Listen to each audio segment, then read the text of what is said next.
ক্ষমতার বাইরে ছিলাম, এটাও আমাদেরকে ভাবতে হবে। একটা রুগী যাচ্ছে ভাই, রুগীটার পথ করে দেন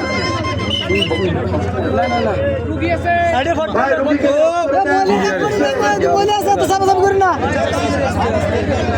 ভাই, আপনারা রুগীকে পার করে দেন।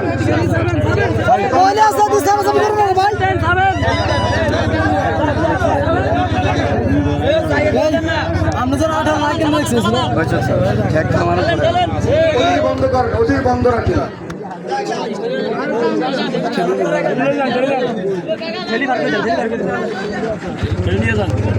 প্রিয় রামগতিবাসী, সেই কারণে আমি বলছিলাম এটা কিন্তু ছাত্র জনতার বিপ্লব, এটা ছাত্র জনতার মুক্তিযুদ্ধ।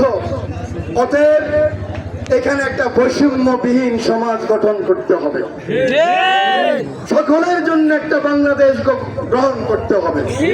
ওই উপজেলাতে গেলে গুড় ছাড়া একটা কাজ হবে না, সেরকম বাংলাদেশ আমরা চাই না।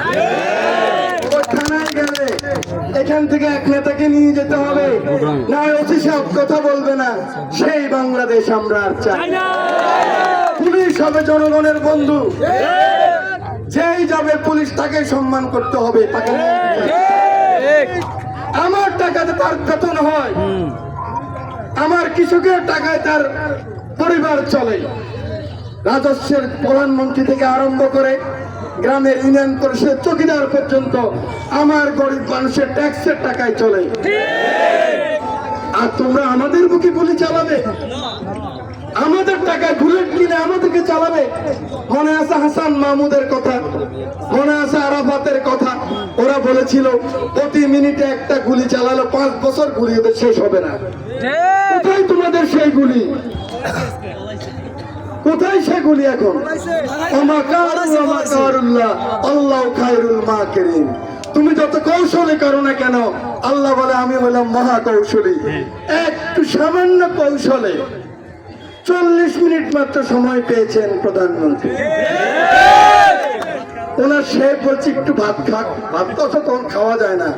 আর্মি চিফ আমাদের বীর সেনাবাহিনীর প্রধান, তিনি বলেছেন আপনাকে 20 মিনিট সময় দিতে পারবো। 30 মিনিটের সময় কিন্তু আমি চলে যাব, কারণ লক্ষ লক্ষ কোটি মানুষ আসতেছে, আমাদেরকে মেরে ফেলবে। কিন্তু বঙ্গবন্ধুর মেয়ে কখনো পালিয়ে যায় না।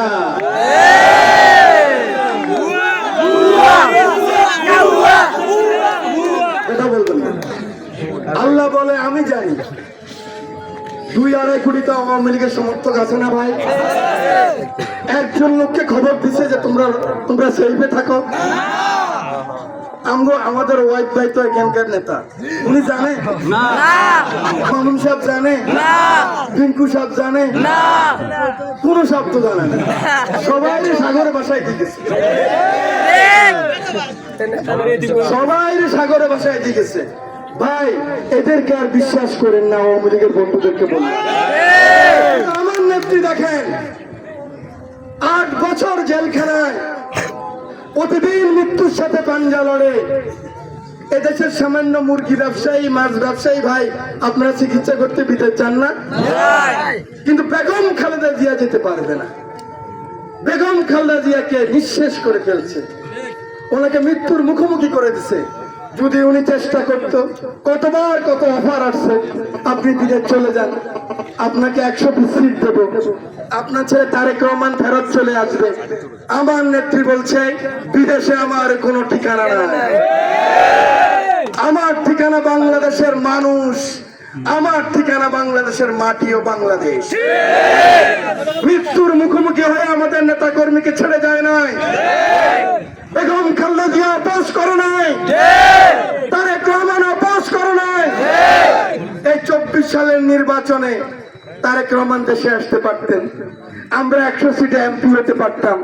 আমরা বলেছি না, বাংলাদেশের মানুষের সাথে, আমার মায়ের সাথে, বোনের সাথে, আমাদের কৃষকের সাথে, শ্রমিকের সাথে আপনারা যাদের তাদের রক্ত নিয়েছেন, গুম করেছেন, খুন করেছেন, তাদের রক্তের সাথে বেঈমানি করে জিয়া পরিবার ক্ষমতা নিতে চায় না, দেশও আসতে চায়। বাংলাদেশের 18 কোটি মানুষ যদি দেশে আনতে পারে সেদিন আসবো। আজকে বাংলাদেশ বলছে তুমি আসো তারেক রহমান, সারা বাংলাদেশ অপেক্ষায় তোমার জন্য।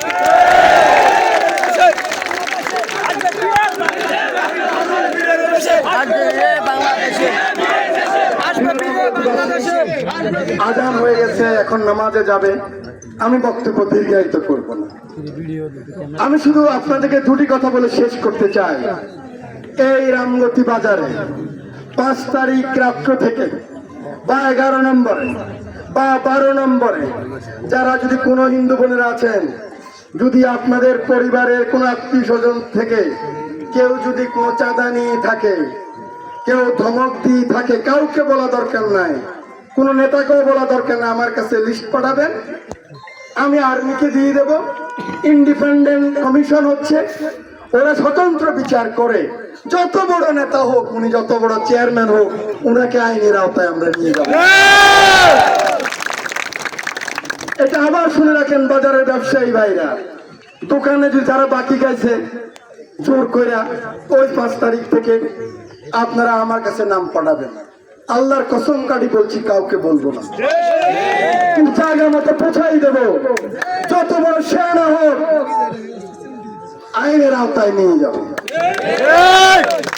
ওয়াইট সাহেবের ঘাট দখল করবেন, অমুকের বাড়ি দখল করবেন। আমি আব্দুল্লাহ সাহেবকে বলেছি, আপনার বাড়ির পাশে কেউ যাবে না। আপনি তো বিনা ভোটে হচ্ছেন। পরের বারও আপনাকে বলছি, বাবা সন্ত্রাসী আর চালাইয়েন না, আমার ভাগ না তো, আমার ইজ্জত করে। বলছি বাবা এবার সন্ত্রাসী করেন। উনি তারপরে সন্ত্রাসীর দিকে পয়সা দেয়, বদমাশ লোকজনের পয়সা দেয়। এখন তো ভয় পাবেই। আমি বলছি ভয় পাওয়ার কিছু নাই। এমনিই তো 14 পার্লামেন্ট, 18 পার্লামেন্ট, 24 সালের পার্লামেন্টে যারা হয়েছেন, আন্তর্জাতিক সনদ অনুযায়ী বাংলাদেশের যে সংবিধানের 169(3) অনুযায়ী ওনারা এমনি জেল খাটবেন।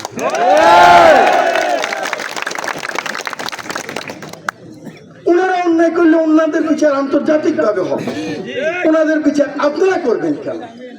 ওনারা যা করেছে আমরা যদি সেই জিনিস করি, তাহলে ওনারা আমরা পার্থক্য হলাম কোথায়?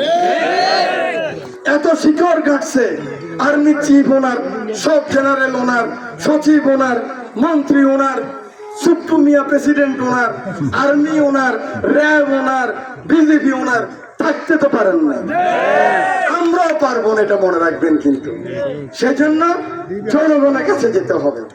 বাজারের কোনো ভাই যেন ক্ষতিগ্রস্ত না হয়, কোনো জেলে যেন ক্ষতিগ্রস্ত না হয়, আপনাদেরকে পাহারা দিতে হবে।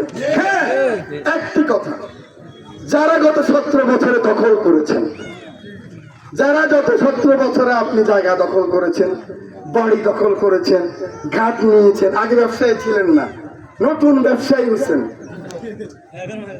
আস্তে আস্তে সরকারের কাছে দিয়ে দেন। যারা রিক্সার ট্যাক্স তুলছেন, আর কি কি আছে না ভাই আমি জানি না, ওসব চান্দাবাজি হবে না। কিন্তু কত টাকা নিছেন, ওই যে টেম্পু ট্যাক্সি যারা চালাও, রিসিট আমার কাছে জমা দিবা, ইনশাল্লাহ তোমাদের টাকা ওনারা দিয়ে দিবে। কিন্তু আইনের মাধ্যমে, গায়ের জোরে না। আর অনেকে আছে সন্ত্রাসী, এমনি সন্ত্রাসী, ওনার স্বাস্থ্যবাহীর সাথে গন্ডগোল, এখন জায়গা দখল করে। এখন এত পাওয়ারফুল হলেন কেমনি আপনি? এতদিন পারলেন না, আজকে এসে আপনার জায়গা হয়ে গেছে। ধৈর্য ধরেন। আমরা আইন শৃঙ্খলা বাহিনীর কাছে বলবো, আপনাদের কাগজপত্র রেডি করেন, দরখাস্ত রেডি করেন। ভাই 15 দিন সময় দেন না রে ভাই। যদি কোনো কেউ বিএনপি, ছাত্রদল, যুবদল, জামাত ইসলাম, ছাত্র শিবির, ছাত্র বৈষম্যের আন্দোলন, সাধারণ জনগণ যে যেখানে ডিপ্রাইভ হয়েছেন, 1 টাকা হলে 100 টাকা নিয়ে দেবো ইনশাআল্লাহ। দিতে পারবো না ভাই, খাই ফেলছে তো। ধরেন বাড়ি বানাই ফেলাইছে, গাড়ি বানাই ফেলাইছে, এই করছে সেই করছে, এখন যদি সব টাকা আপনি চান কিভাবে হবে ভাই? তাদের ধৈর্য ধরতে হবে, ধৈর্য ধরতে হবে। কিন্তু আপনাদের ক্ষতিপূরণ হয়ে যাবে। আর যারা নিচ্ছেন তারা যদি নিজেরা ছাড়িয়ে দেন, আপনারা আমাদের সাথে এখানে আসে বক্তৃতা করতে পারবেন। কারণ আমরা বৈষম্যহীন বাংলাদেশ চাই। আমরা আওয়ামী লীগ, বিএনপি, জামাত, যে কোনো সংগঠন একসাথে চলতে চাই। আমার নেতা কি বলছেন তারেক রহমান, বিজিত আর বিজয় যদি একসাথে না থাকতে পারে, মানে যে জয়লাভ করেছে আর যে পরাজয় হয়েছে যদি একসাথে না থাকতে পারে, তাহলে সে দেশ কোনোদিন সুন্দর হবে না। অতএব যারা পরাজিত হয়েছে তারাও তো আমাদের আত্মীয় স্বজন, তারা ভুল করেছে, তওবা করেন। তওবার দরজা তো খোলা আছে নাকি? আস্তাগফিরুল্লাহ রাব্বি মিন কুল্লি যামবি ওয়া আতুবু ইলাইহি লা হাওলা ওয়া লা কুওয়াতা ইল্লা বিল্লাহ। লজ্জা লাগবে আমাদের সামনে বলেন না, ঘরে ঘরে বলেন, নিজের স্ত্রীকে নিয়ে বলেন, পরিবারকে নিয়ে বলেন, ক্ষমা পেয়ে যাবেন, আল্লাহ ক্ষমা করবে। আর বেঁচে থাকলে তো আমি আছি, এখানে কোনো রংবাজি করতে পারবে না। অমুক চেয়ারম্যান উনি বিএনপি করছে, আরে বাবা তোমার তো বহিষ্কার করতে পারি, আদর করি নাই। দেখেন না একটি ব্রিজ কলে বহিষ্কার বহিষ্কার বহিষ্কার, দেখেন নাকি? আর আমার মহাসচিবের যুব দলের প্রেসিডেন্ট ঠাকুরগাঁও বহিষ্কার। আমনে কোন স্যার? আগেও করি নাই, এখনো করি নাই। কেন করি নাই? এক সময় তো কষ্ট করছে, এক সময় তো আমার পাশে ছিলেন। আমি তো আশরাফুদ্দিন নিজান অকৃতজ্ঞ লোক না। 21শে ফেব্রুয়ারি আমার লোককে কুপাইছে।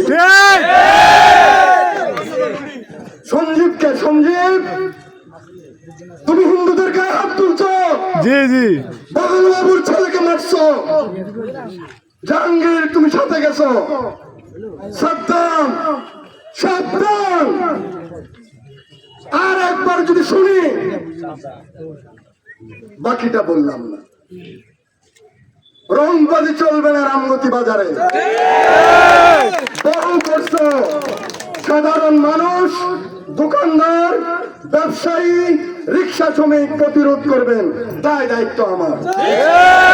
যেখানে সন্ত্রাস করতে যাবে দেখবেন অন্যায় ভাবে না, চাঁদাবাজি করতে যাবে, ঘাট দখল করতে যাবে, পিটা। যাই হোক, তখন পারেন নাই, নিজাম সাহেব আসছে, এক কাপ চা খাওয়াতেন পারেন না, এখন বড় বিএনপি হয়ে গেছে। এসব চলবে না। এটা আহমদ মিয়ার দেশ, এটা মীর মোহাম্মদ মিয়ার দেশ, এটা মাওলানা আহমদ চৌধুরীর দেশ, এটা ইয়াসিন ডাক্তারের দেশ, এখানে বগলা বাবুর দেশ। হিন্দু ভাই, এই 11 নম্বর সপ্তাহে হিন্দু ভাইরাই ছিল। হিন্দু ভাইদের তোরাই তো অত্যাচার করছো। একজন মেম্বার, নয়ন মেম্বার চিনেন তো আপনারা, সারা জীবন একজনের ভোট করছে, ওর মেয়ের থেকে টাকা নিয়ে গেছে এক মেম্বার, এক চেয়ারম্যান আপনাদের এখন সাবেক, নাম বললাম না। সোজা হয়ে যাও ভাই, ভালো পরিবারের ছেলে, এগুলি করো কেন? আরো অনেক খবর আছে, সবাই সোজা হয়ে যাও। এখন স্ট্যাটাস মারাও না, কিছু কিছু লোক স্ট্যাটাস মারে। কিসের স্ট্যাটাস তোদের?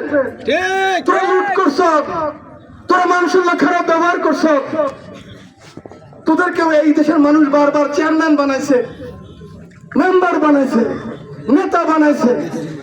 আমি ওয়াচ্ছেদ বলি, আপনি রিপেন্ডেন্স হন, অনুতপ্ত হন। ওয়াচ্ছেদ আমার বন্ধু, বড় ভাই, বিশ্ববিদ্যালয়ে এক রুমে ছিলাম। ওয়াদ ভাইয়ের প্রতি আমার সম্মান আছে, কিন্তু ওয়াদ ভাই তো জামাল ডাক্তারকে যখন 26শে মার্চে ওনাকে আমি ফোন করেছিলাম, জামাল ডাক্তার বিএনপির সভাপতি, ওয়াদ ভাই আপনি নিশ্চয় শুনেন বাজারে থাকলে, বিএনপির সভাপতি জামাল ডাক্তার কোন বাড়ির ছেলে ভাই? বিএনপির সভাপতি ছাড়াও তো কিছু আছে। দিদার খন্দকার কোন বাড়ির? কিছু নেতা আছে। ওরা বিএনপি সব লোককে বাজার থেকে বের করে দিল পুলিশের কথা মতো। জামাল ডাক্তার আর দিদার খন্দকারকে পিটাইয়া পুলিশের হাতে দিয়ে মামলা দিছে। কথা বলো কেন? পুলিশের হাতে দিয়ে মামলা দিছে। আপনাদের মনে আছে তো ভাই? আমি আপনাদের নেতাদেরকে বলি না, রামগতি ব্যবসায়ী আপনারা শুনেন নাই, রামগতি কৃষক আপনারা শুনেন নাই, রামগতি সুশীল সমাজ আপনারা শুনেন নাই। আমি ওয়াইদের ভিতরে ওয়াইদ ভাই, আপনিও কিন্তু নেতা। কালকে যদি ক্ষমতার পরিবর্তন হয় আপনাকে রক্ষা করবে কে? কিন্তু ওয়াইদ সাহেব দেখেন, সেই রাত্রে আপনাকে আমি ফোন করছি, আমি বাবুকে বলছি ওয়াইদ ভাই ঘাট খুলে দাও, পরে বিচার হবে। ওয়াইদ ভাই যদি ঘাট দখল করে থাকে বিচার হবে। বাবু সাবধান, আমাদের বাবু আমার সামনে আছে, আমি খুলছো আবার ঘন্টাও খুলছি। আরো অনেক ঘটনা হয়েছে, অনেক ঘটনা হয়েছে। আপনারা আমার কাছে দরখাস্ত দেবেন, আমি পৌঁছাই দেব। আমি বক্তব্য দীর্ঘায়িত করতে চাই না। কিন্তু এত কথা আছে, 17 বছরের এত কথা জমা হয়ে আছে, কতবার বললে শেষ হবে আমি জানি না। বলেন স্যার। আমি তাই আওয়ামী লীগের সময় স্ট্যান্ডিং কমিটির চেয়ারম্যান ছিলাম ভাই। কোনোদিন একটা পতাকা নিয়ে আসছি ভাই? কোনোদিন গানম্যান নিয়ে আসছি? পুলিশ নিয়ে আসছি? ক্যাবিনেট মিনিস্টার স্ট্যান্ডিং কমিটির চেয়ারম্যানের মেম্বার, আমার কমিটির মেম্বার, একটা গাড়ি নিয়ে নেয়, 1 লিটার তেল নিয়ে নেয়, একবার বিদেশে যাই নাই, আপনাদের সামনে আসি নাই। আমাদের অনেক নেতা কর্মী বলছে স্যার একবার পতাকা লাগান না। আমি বলছি না, পতাকা লাগালেই আর হুঁশ থাকে না। 2000 সালে অস্ত্র জমা দিয়েছি, আমার ওয়াইফের 2টা, আমার 2টা, 4টা। 2000 সালে জয় এন্টারপ্রাইজ আমার সবচেয়ে বড় রোডস এন্ড হাইওয়ে লাইসেন্স জমা দিছি। আজকের দিনও পিস্তল রাইফেল নেই নাই, 2500 বুলেট নেই নাই, 24 বছরে নষ্ট হয়ে গেছে, লাইসেন্স রিনিউ করেন না। কিন্তু এখানকার নেতারা, এখানকার এমপি সাহেবরা সাথে সাথে নিজেরা তো বানাইছেন লাইসেন্স, ড্রাইভারের লাইসেন্সও করছেন, নিজেদের নামে ওনারা লাইসেন্স বানাইছেন, ছেলে মেয়ের নামে লাইসেন্স বানাইছেন। এখানেই শপথ করছিলাম আমরা শপথ করেছিলাম যখন এমপি হয়েছি, চেয়ারম্যান হয়েছি, আমি রাগ বিরাগে কোনো কাজ করব না, আমি কোনো লাভজনক প্রতিষ্ঠানে জড়িত হব না। তা আপনারা সবাই আমাদেরকে চিনেন না, রফচন্দ্র সাহেবকে চিনেন না, জমিলি সাহেবকে চিনেন না, আশরাফুদ্দিন নিজামকে চিনেন না, আরো নিচের নেতাদেরকে আপনারা চিনেন না। সম্পদ ছিল কি, 17 বছরও হয়েছে কি আপনারা তো জানেন, ওনাদের নাম আমি বললাম না। পরিশেষে শুধু বলতে চাই, আমরা সুন্দর রামগতি চাই, আমরা সুস্থ রামগতি চাই, আমরা বৈষম্যহীন সমাজ চাই। সাইফুলের বাবা একজন রিক্সাওয়ালা, একজন কৃষক, একজন হিন্দু বোন, একটা মুসলমান গরিব মানুষ, সে যেন আমাদের তো ভাই প্রধানমন্ত্রীর অফিস দরকার না, আমাদের দরকার ভাই তহসিল অফিস, আমাদের দরকার কি আইসি ক্যাম্প, আমাদের দরকার কি ইউনো অফিস। আমরা মানুষ ছোড়া দরকারও কম নাকি ভাই? সেইটুকু হলেই তো হবে। যদি বেঁচে থাকি কথা দিলাম, বেঁচে থাকলে কথা দিলাম, রামগতিতে ওইগুলি আর হবে না। তাহলে আমার নেতা কর্মীরা প্রশ্ন করতে পারেন আমাদের কি হবে? সকলেরই হবে, নিয়ম মতো হবে, সকলেই চাকরি পাবে, সকলেই প্রোভাইড হবে, সকলেই সরকার না দিতে পারলে আমরা ফান্ড করব, আমরা ফান্ড করে আমরা টাকা দিব, আমরা এনজিও খুলবো, ন্যায্য মূল্যের দোকান খুলবো, তোমরা চাকরি করবা ইনশাআল্লাহ। কিন্তু ওই বাজি আর হবে না।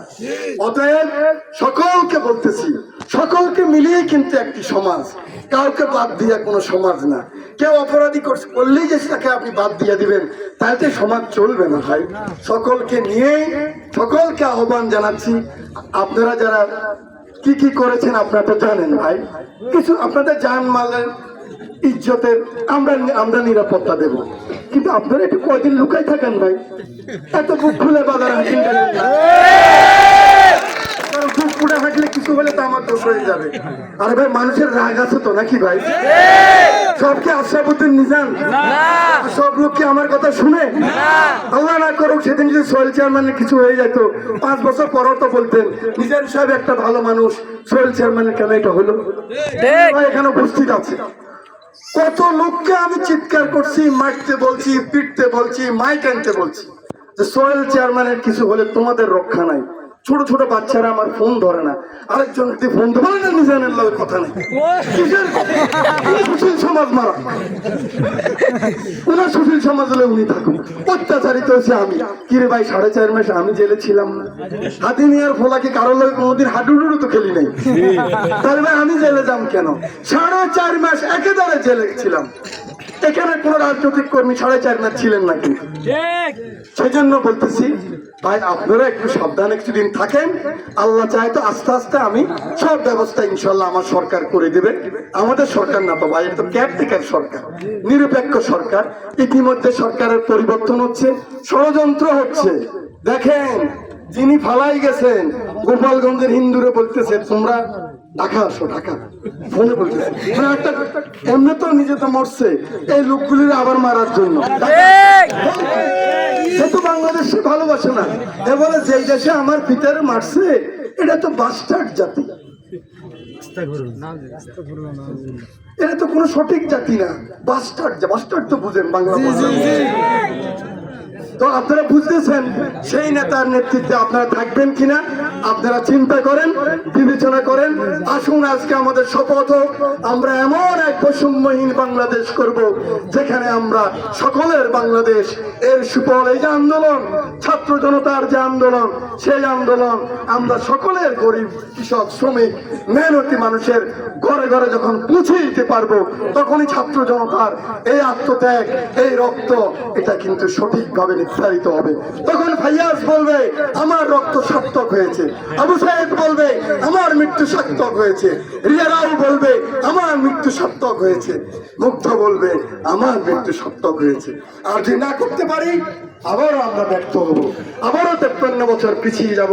এই জন্য রাজপথে থাকবেন, কোন অপশক্তি যেন আপনাদের ভিতরে ঢুকে যেতে না পারে। সেই আপনারা হিন্দু, মুসলিম, আপনারা বাজারের ভদ্রলোকেরা, মাস্টার সাহেবরা, অনেক সময় আপনারা বলেন আমরা কি রাজনীতি করি। আর বা আপনারা রাজনীতি না করলে কে করবে রাজনীতি? ভালো কথা তো আপনারাই বলতে হবে। মসজিদে আলেম সাহেব বুকে হাতে বলেন খুতবা পড়তে পারছেন? অমুক মেম্বার তো আছে, এ তো বলে দিবে, খুতবারও আপনারা এদিক সেদিক করে দিচ্ছেন। কিন্তু গাজায় ফিলিস্তিনের ইমাম কি বলছে খুতবাতে? উনি বলছে আজ থেকে 3 মাস আগে 28,000 গাজার মানুষ নিহত হয়েছে, 10,000 বাচ্চা নারী নিহত হয়েছে, হাজার হাজার ঘর বাড়ি ধ্বংস হয়েছে। কোন মুসলমান কথা বলে না।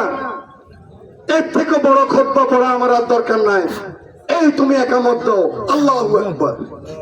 আমরা সেই মুসলমান, আমরা সেই শিক্ষক হতে চাই না, আমরা সেই আলেম হতে চাই না, সেই ব্যবসায়ী হতে চাই না। আপনাদেরও নৈতিক দায়িত্ব আছে, আপনাদেরও ধর্মীয় দায়িত্ব আছে, ব্যবসায়িক দায়িত্ব আছে। আপনারা দায়িত্ব নেবেন। আপনারা আমাদের রাজপথের সৈনিকদেরকে একটু চা খাওয়াবেন, একটা পেপসি খাওয়াই দিবেন, একটু আদর করে দিবেন যে ভাই তোমাদের জন্য তো হয়েছে। এরা এতেই খুশি। এরা আপনাদের টাকা চাইবে না, পয়সা চাইবে না, একটু চুমা দিবেন গালের মধ্যে জড়াই ধরে যে তোমরাই হলো বিপ্লবের বিজয়ী সৈনিক। এতটুকুই চাই আপনাদের কাছে। আমি মন্ত্রী হতে চাই না ভাই, আগেও বলছি, এমপিও তো চাই। ওই যে আপনাদের নিজাম হিসাবে যদি মরতে পারি, আমার জানাজার পরে সকলে যদি বলে একটা ভালো মানুষ মৃত্যুবরণ করছে, ওটাই আমার জন্য সর্বশ্রেষ্ঠ পাওনা। নাসরুম মিনাল্লাহ ওয়াল ফাতহুল কারীম। আপনারা সকলেই ভালো থাকেন। আল্লাহ হাফেজ। বলেছি, আর বলা দরকার কি? হ্যাঁ, আমাদের পনি গুলি খেয়েছে, কত গুলি আপনারা দেখলে অবাক হয়ে যাবেন। প্রায় 150-এর মতো গুলি গেছে বুকে এবং পিঠির মধ্যে। আমাদের রাশেদের ছেলে, ও ঢাকায় আছে, ওর জন্য দোয়া করবেন। আমি গিয়ে ওকে দেখতে যাব। ওর সমস্ত দায় দায়িত্ব আজকে অফিসিয়ালি আপনাদের কাছ থেকে নিয়ে গেলাম। আর একটা কথা বলে শেষ করতে চাই, আসুন হাতে হাত ধরে চলি, আসুন বুকে বুক মিলিয়ে চলি, আসুন। এই হিন্দু ভাইয়েরা, ওরা তো 47-এ চলে যেতে পারতো। আমাদের জুয়েল ভাই বিভিন্নহাটে বলছে ওরা তো যায় নাই, ওদের দাদার পিতামহের জন্ম এখানে, তাহলে ওরা ছোট থাকবে কেন? বুক ফুলাই কথা বলবেন। ওরকম করে নমস্কার দেওয়া দরকার নাই। ও তুই সালাম দে, আমি নমস্কার দিই। তোর দেশ আমার দেশ, আমার বাপের দেশ, আমার দাদার দেশ। দেশ কাউকে আমরা লিজ দেই নাই। আপনাদের সাথে আমাদের নেতা কর্মীরা আছে। বাংলাদেশ জিন্দাবাদ, বাংলাদেশ জাতীয় দল জিন্দাবাদ, বেগম খালেদা জিয়া জিন্দাবাদ, প্রিয় নেতা তারেক রহমান জিন্দাবাদ, বৈষম্য বিরোধী ছাত্র জনতা আন্দোলন জিন্দাবাদ, বিপ্লব দীর্ঘদিনীয়। আল্লাহ হাফেজ।